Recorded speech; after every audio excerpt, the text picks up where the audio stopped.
नमस्कार, प्रणाम। मैं आपका अपना विशु राय हाजिर हूँ विशु वारदात तक के एक और नए एपिसोड के साथ। कहानी शुरू करें उससे पहले जितने भी साथी भाई बहन हमारे चैनल पर नए आए हैं, आप सभी से अपील है कि जुड़िए विशु वारदात तक के इस परिवार से, अपना प्यार दीजिए, सपोर्ट दीजिए, ज्वाइन करिए विशु वारदात तक के इस परिवार को, चैनल को सब्सक्राइब करिए।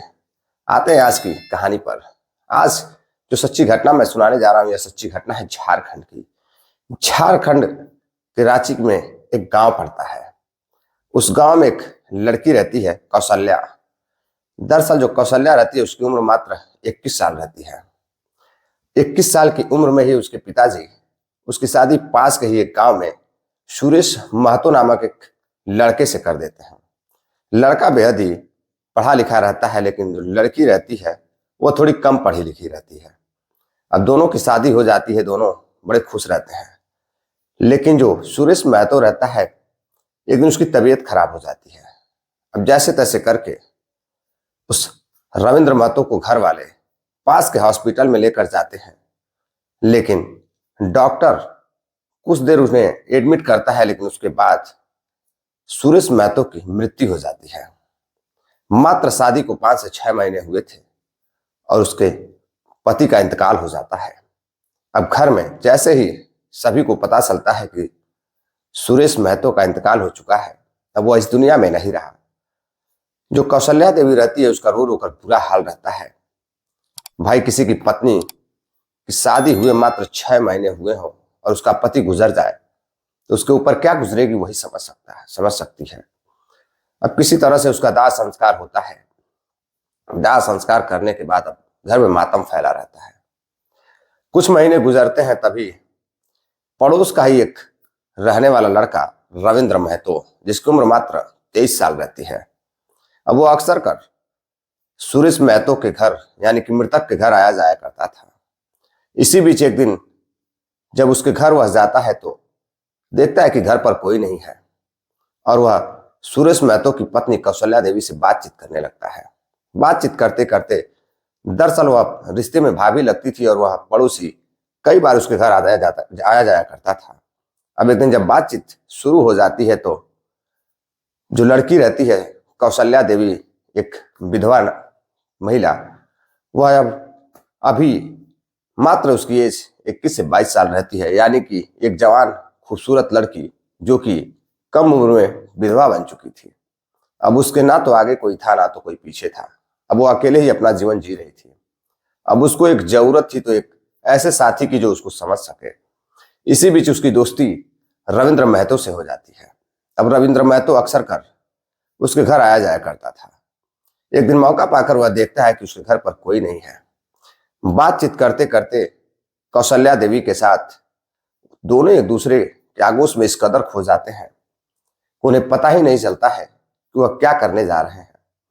अब दोनों बातचीत करते करते एक दूसरे के आगोश में खोकर जो रविंद्र महतो रहता है, अब वह उस विधवा महिला का यानी कि कौशल्या देवी का एक एक कर कपड़े निकालने लगता है और कपड़े निकालने के बाद उस महिला के साथ संबंध बनाने लगता है। अब संबंध महिला जो कौशल्या देवी रहती है वह और जो रविंद्र महतो रहता है, दोनों एक दूसरे के प्यार के आगोश में खो जाते हैं। अब जब भी समय मिलता दोनों एक दूसरे से प्यार भरी बातें करते, फोन पर घंटों घंटों बातें चलती। जिस महिला का पति मात्र 6-7 महीने पहले मरा हो और उसका अब किसी गैर मर्द के साथ अफेयर चलना शुरू हो गया था, घर में इस बात की जानकारी किसी को नहीं थी। अब महिला अपने मायके चली जाती है। अब मायके जाती है तो एक दिन मायके में घर पर कोई नहीं रहता है तो वह रविंद्र महतो को फोन करके मायके बुलाती है और मायके बुलाने के बाद रविंद्र महतो के साथ वह घूमने के लिए बाहर जाती है। जब बाहर घूम कर आती है तो उसके बाद वह कमरे में लेकर जाती है और कमरे में ले जाने के बाद रविंद्र महतो के साथ वह शारीरिक संबंध बनाने लगती है और वह रविंद्र महतो से कहती है कि मुझे तुम ऐसी खुशी दो जो जिस खुशी के लिए मैं तड़पती रही हूं और मेरे पति ने भी ऐसी खुशी ना दी हो। अब रविंद्र महतो और कौशल्या देवी एक दूसरे के साथ शारीरिक संबंध बनाने लगते हैं। अब कई महीनों तक इन दोनों का मोहब्बत चलने लगता है। दोनों एक दूसरे से शादी भी करना चाहते थे, दिलो जान से चाहते थे। लेकिन इसी बीच एक दिन रविंद्र महतो के घर कोई नहीं रहता है तो वह कौशल्या देवी को फोन करता है कि मेरे घर आओ, कोई नहीं है आज। पड़ोसी रविंद्र महतो अपने घर कौशल्या देवी को बुलाता है और उसके साथ शारीरिक संबंध बनाता है। इसी बीच दोनों के बीच किसी बात को लेकर थोड़ी बहुत हुटू होती है और जो कौशल्या देवी रहती है वह उससे नाराज हो जाती है। अब नाराज होने के बाद कौशल्या देवी उससे बातचीत करना बंद कर देती है और फिर एक दिन अपने घर पर जब वह सो रही थी तभी उसका देवर आ जाता है, शाहू महतो। अब शाहू महतो आकर उससे बातचीत करने लगता है, अपने भाभी का हाल चाल लेने लगता है। इसी बीच जो उसकी भाभी रहती है वह अपने देवर से हंसी मजाक करने लगती है और हंसी मजाक करते करते दोनों एक दूसरे को न जाने कब चाहने लगते हैं। इसका अंदाजा ना तो कौशल्या देवी को लगता है और ना ही उसके देवर शाहू महतो को लगता है। अब दोनों एक दूसरे को मोहब्बत करने लगते हैं, दिलो जान से चाहने लगते हैं। यानी कि एक देवर एक अपने विधवा भाभी के साथ हम शारीरिक संबंध बनाने लगते हैं। अब घर में ही देवर अपने भाभी के साथ आए दिन शारीरिक संबंध बनाया करते थे। अब एक दिन जब इस बात की जानकारी रविंद्र महतो को लगती है उसके पहले प्रेमी को, तो वह बेहद ही नाराज होता है और नाराज होने के बाद उससे पहले जो कौशल्या देवी रहती है उसकी एक बहन भी रहती है, संजू।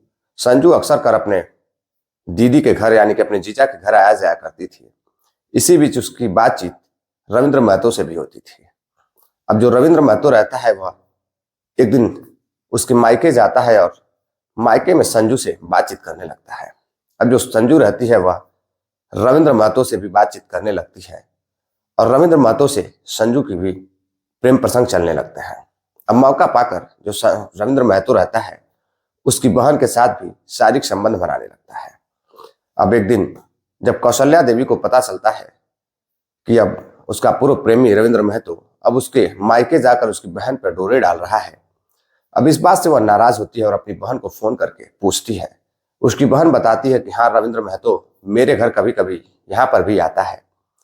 अब इस बात से गुस्सा होकर जो कौशल्या देवी रहती है वह अपनी बहन को उससे मिलने के लिए मना करती है और उससे दूर रहने के लिए कहती है।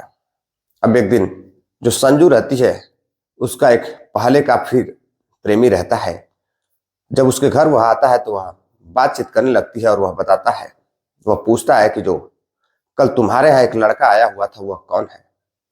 वह बताती है कि वह मेरे दीदी के ससुराल पक्ष से है और वह अक्सर कर किसी न किसी काम से आया जाया करता है।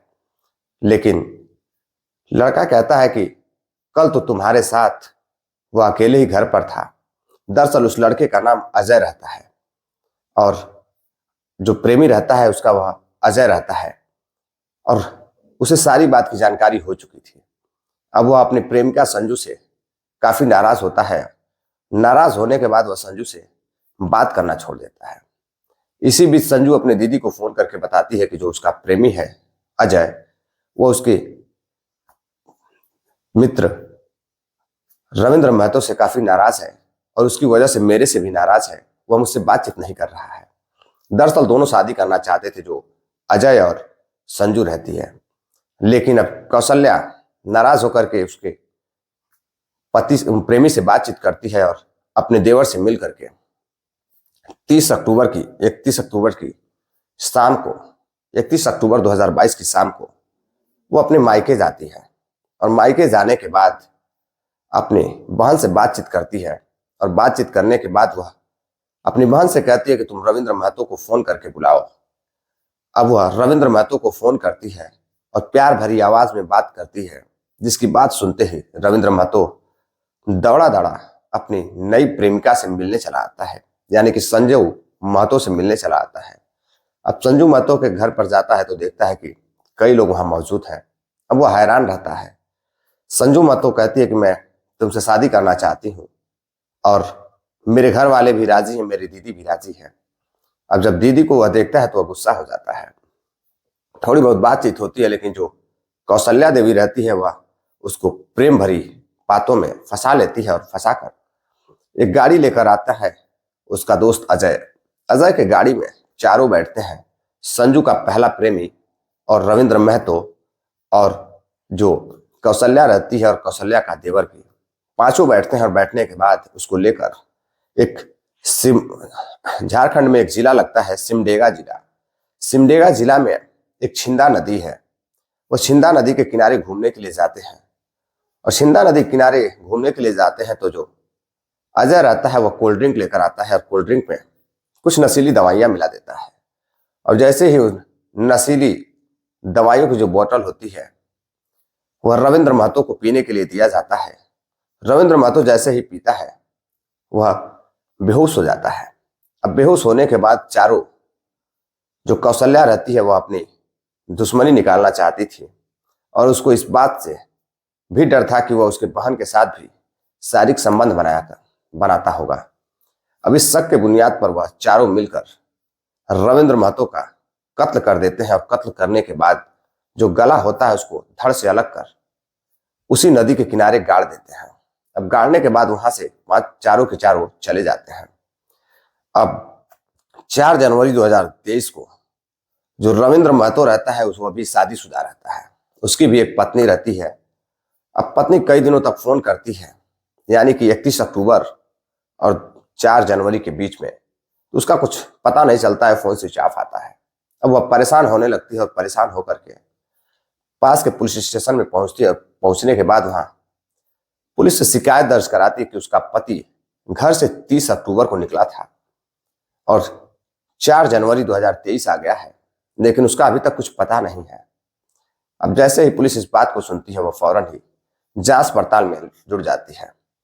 अब पुलिस पहले रविंद्र महतो की कॉल डिटेल्स निकालती है। जब कॉल डिटेल्स निकालती है तो पता चलता है कि जो आखिरी कॉल आया था वह संजू महतो का आया था। अब संजू महतो के घर पुलिस पहुंचती है और उससे पूछताछ शुरू करती है। संजू महतो बताती है कि वह हमारे घर आया था मिलने के लिए, अक्सर कराया करता था और मिलकर यहां से चला गया था। लेकिन जब पुलिस कई लोगों से पूछताछ करती है, आसपास लोगों से अपने तरीके से पूछताछ करती है, तो पता चलता है कि 31 अक्टूबर को रविंद्र महतो को कई लोगों के साथ यहां से गाड़ी में बैठकर जाते हुए देखा गया है और उसमें कौशल्या देवी इसकी बड़ी बहन भी थी। अब पुलिस कौशल्या देवी का कॉल डिटेल्स खंगालती है तो पता चलता है कि जिस दिन रविंद्र महतो गायब हुआ था उस दिन कौशल्या देवी ने रविंद्र महतो पर भी फोन किया था और अपनी बहन से भी कई घंटों तक बात की थी। अब पुलिस को यह जो केस थी यह थोड़ी बहुत सॉल्व होती दिख रही थी। फौरन ही पुलिस कौशल्या देवी के घर जाती है, उनके ससुराल जाती है और विधवा कौशल्या देवी को वहां से उठाती है और उनसे पूछताछ करती है तो कौशल्या देवी टूट जाती हैं और कौशल्या देवी जो भी हकीकत रहती है वह बताने लगती हैं। और कौशल्या देवी के साथ साथ जो उनका देवर रहता है उन्हें भी पुलिस लेकर जाती है। संजू महतो को भी, यानी कि कौशल्या देवी के बहन को भी उठाती है और उसके प्रेमी अजय को भी उठाती है। चारों को आमने सामने बैठाकर जब पुलिस पूछताछ करती है तो जो कौशल्या देवी रहती है और उनकी बहन संजू दोनों आरोपों को स्वीकार करते हैं और बताते हैं कि वह मेरी बहन के साथ भी शारीरिक संबंध बनाया करता था और मेरी बहन से रिश्ते खराब होने लगे तो वह व्यक्ति रविंद्र महतो मेरे साथ भी, यह कौशल्या देवी की बहन संजू बता रही थी कि वह उसके साथ भी शारीरिक संबंध बनाने लगा था। उसकी बहन का गुस्सा वह मेरे ऊपर उतार रहा था। अब जैसे ही पुलिस इस बात को सुनती है, चारों की गवाही नोट करती है और नोट करने के बाद चारों को गिरफ्तार करती है। गिरफ्तार कर रांची के जेल भेज देती है।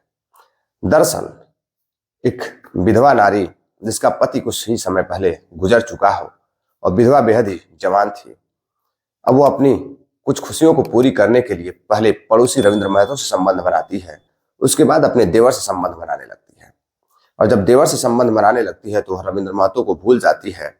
अब इस बात से रविंद्र महतो भी नाराज रहता है और नाराज होकर के वह अब उसकी बहन पर डोरे डालने लगता है। उसकी बहन से वो भी बातचीत करता था और इस बात से कौशल्या देवी की नाराजगी थी कि वह उसके साथ भी शारीरिक संबंध बनाता है और उसकी बहन के साथ भी बना रहा है। हो सकता है कि वह मेरा बदला ले रहा हो। इसी बात से नाराज होकर रविंद्र महतो का कत्ल कर दिया जाता है। अब पुलिस उस जगह पर भी अपराधियों को लेकर जाती है जहां पर लाश को दफनाया गया था। अब वहां से पुलिस लाश को, दफन हुए लाश को निकालती है तो लाश को कुत्ते काट काट कर खा गए रहते हैं, थोड़ी बहुत लाशें बची रहती हैं। उस लाश को निकालकर पुलिस वहां से लेकर पोस्टमार्टम के लिए भेज देती है और घर वालों को दाह संस्कार के लिए भेज देती है। जैसे ही रविंद्र महतो की पत्नी को पता चलता है कि उसके पति रविंद्र महतो का कत्ल हो चुका है और उसमें कौशल्या देवी और उसकी बहन का हाथ है, उसका रो रो कर बुरा हाल रहता है। एक विधवा नारी ने एक हरे भरे घर को भी बर्बाद कर दिया और कहीं ना कहीं गलती रविंद्र महतो की भी है और कौशल्या देवी की भी है। दरअसल इस कहानी पर आपकी क्या राय है, कमेंट कर जरूर बताइएगा। चलते चलते कुछ साथियों ने कमेंट किया है, जिनका नाम है जगराम जी, उत्तर प्रदेश से हैं, शुभम खरवार है, हिमांशु राय है, राहुल पंडित हैं, आकाश चौधरी हैं, नासिर पठान है। आप सभी का बहुत बहुत धन्यवाद जो आप इतना प्यार सपोर्ट देते हैं। मिलते हैं एक और नई कहानी के साथ, तब तक के लिए इजाजत दीजिए। जय हिंद, नमस्कार।